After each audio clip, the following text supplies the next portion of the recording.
Now, in my opinion, the most integral spin-off that's about to come out for the Walking Dead universe is Raise the Dead, or the Daryl Dixon spin-off.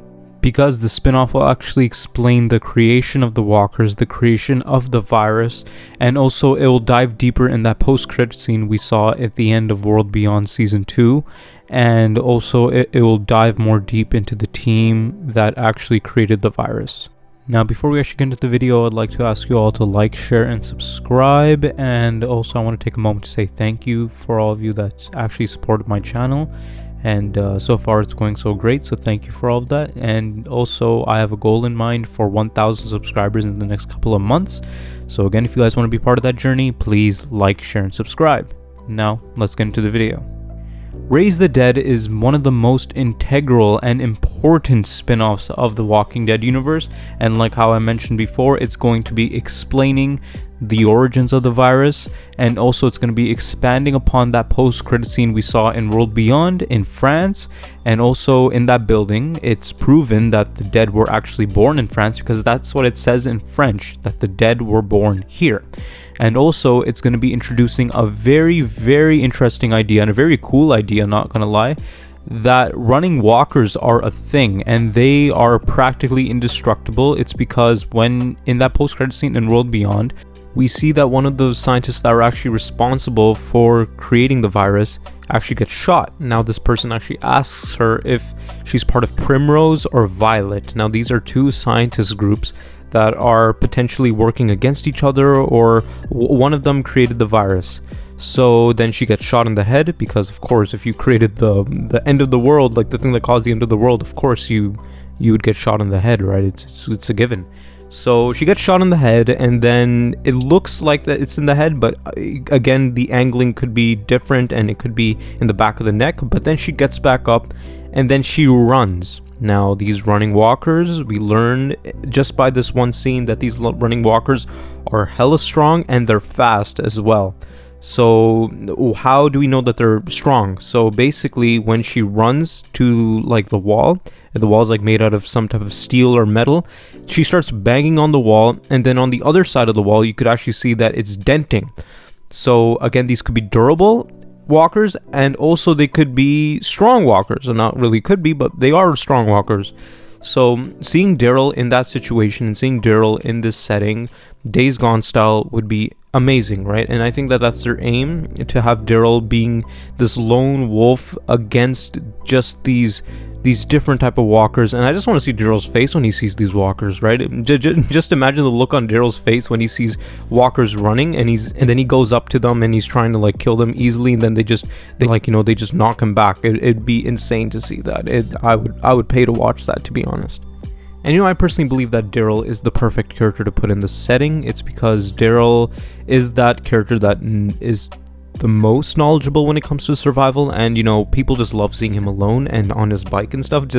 I just want to see him just riding his bike, and then behind him you just see these bunch of walkers just running after him. And I want to see what tactic does he come up with to actually kill these walkers, because if it's true that lady, she got shot in the head, that scientist got shot in the head, and then she got back up, like is there any other way to kill them? Is there some sort of bioweapon to kill them, or is there like some other type of way? Do you have to decapitate them to actually kill them, which would be much harder, because Daryl has his arrows, right? He has his crossbow. So it'd be really nice to see Daryl actually using another tactic to actually kill these walkers. Now let's actually get into these two groups of scientists, Violet and Primrose. Now we don't know much about Violet, but Primrose, they were actually in Ohio for a conference, and then the zombie outbreak actually started. So again, and then that scientist actually, that whole team had an escape plan to get back to France.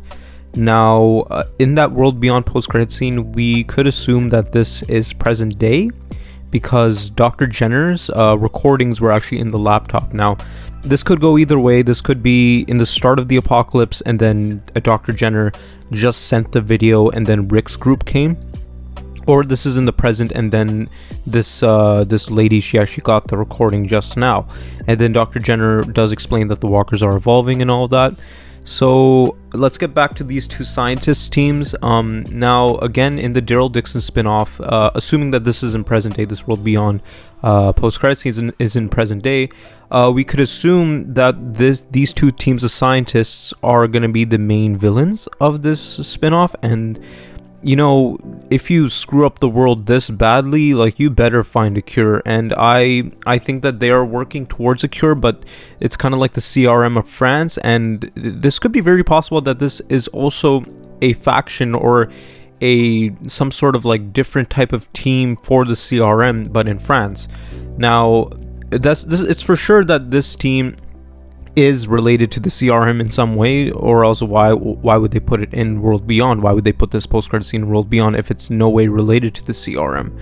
Now, I do believe that this is CRM related, and I've been saying this for a couple of my videos that I've been preaching the CRM, so to speak.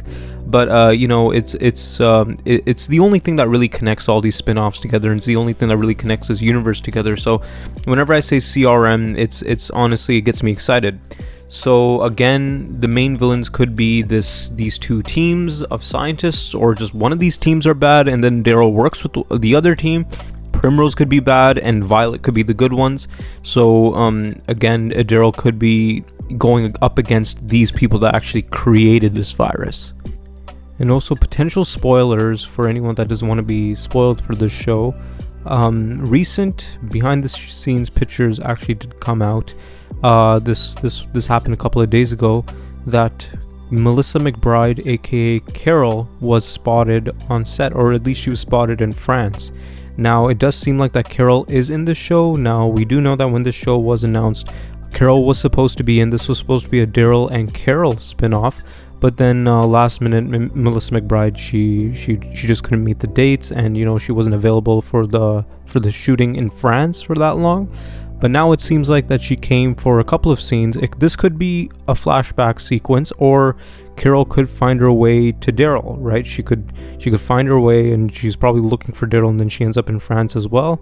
Or this of course could just be a flashback moment, or just in Daryl's head when he's unconscious or knocked out, right? Like right after he makes it to France, you know, he's still a little bit dazed, and then he sees Carol in his head. Or like, you know, Carol could just come to save Daryl, or she finds some evidence that Daryl is in France. Now that we are already on the topic of flashbacks, there is potentially another character that we could see in this show, and the character I'm talking about is Merle Dixon. Now, it is very possible that we could see more of the backstory of Daryl in this show, and his life as a kid, and his life with his family, right, with Merle and his father, right, and the abuse he went through. And it's very possible that we could see a younger version of Daryl and a younger version of Merle, and Michael Rooker could come back for this role, and we could see more of Merle, we could see more of Daryl, and we could see how did they acquire these surviving skills, and you know, just hunting skills in general, and how close they were actually before the apocalypse, and you know, and their relationship as brothers. So you know, it'd be very, very cool to see Merle back and have this great callback to the earlier seasons of The Walking Dead. Also, we could see Merle in Daryl's head. Now, I've pointed this out in one of my Walking Dead Summit videos, that what if Rick saw Shane? Now, I'm coming up with the same theory for this show as well, and my theory is that what if Daryl sees Merle, right, in his head, like how it was in season 2 of The Walking Dead when Daryl was looking for Sophia, and then he started seeing Merle in his head and, you know, taunting him and all that. So it'd be very cool to have Merle come in Daryl's head, and you know, I just want to see Michael Rooker come back for this role of Merle. His role of Merle was insane. His performance as Merle was really, really good. I really liked Merle as a character, and in my opinion, he was a very underused character. He had so much potential. But again, yeah, you know, it'd be very cool to see Merle, and you know, like, you know, new Daryl, like, you know, Daryl with the long hair, and you know, just recent Daryl actually interacting with Merle. Maybe not like, you know, one-on-one, right, because he's dead, but you know, in his head. So you know, it'd be very cool to see that. Now that's it for today's video. Please like, share, and subscribe. And I know that this video is fairly short, but I just wanted to touch upon what was already confirmed for Raise the Dead. Now I do know that the trailer was leaked, not the full trailer, but parts of the trailer were leaked. But I didn't want to touch upon that all that much. I just want to talk about what's confirmed. And also I want to take a moment to say thank you to all of you. I've been getting a lot of nice comments from all of you, right? And I'm almost hitting 200 subscribers, and that's a big amount to me, and I'm just really appreciating all the messages that you guys are sending and giving me, right? It's mind-blowing, and you guys are awesome, right? And again, let's try hitting 1,000 subscribers, and I know that we could do it, and you guys are just showing so much support that I do believe now that we could hit 1,000 subscribers. So again, hit that subscribe button right under the video and beside my channel. Thank you.